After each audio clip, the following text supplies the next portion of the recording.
Lord, please send some help.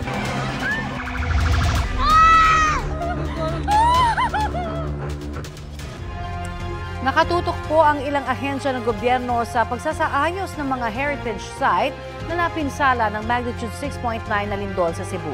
At live mula sa Medellin, Cebu, may ulat on the spot si Nico Sereno ng GMA Regional TV. Nico?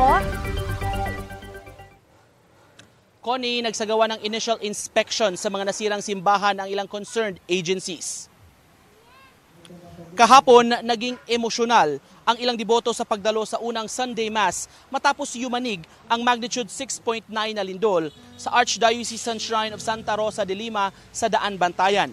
Matindi ang tinamong danyos ng simbahan kaya sa ground isinagawa ang misa sa ilalim ng mga tent. Sa kanyang homily, binigyang diin ng parish priest ang mahigpit na pananampalataya sa gitna ng mga hamon sa buhay. Kahapon din nagsagawa ng inspection sa nasirang simbahan. Kabilang itong experts na affiliated sa International Council for Monuments and Sites. Nagsagawa rin ng rapid assessment ang mga taga-National Historical Commission of the Philippines o NHCP sa simbahan.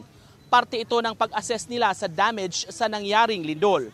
Makikipag-usap pa ang pamahalaan sa Archdiocese of Cebu hinggil sa posibleng restoration ng simbahan.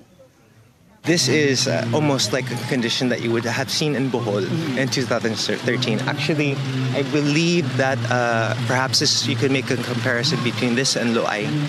Loay lost its facade.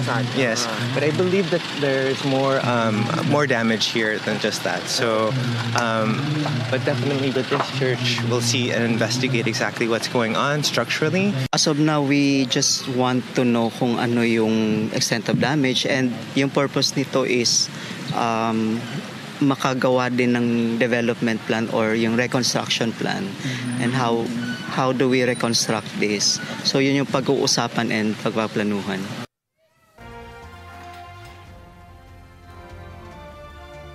Connie, inihahalin tulad ng mga opisyales ang nangyari sa ngayon sa mga plano rin noon noong 2013 earthquake na sumira rin sa ilang mga heritage churches sa lalawigan ng Bohol. Pero anila, mahaba-haba pa ang proseso at nangailangan ito ng kooperasyon ng lahat ng sektor. Connie?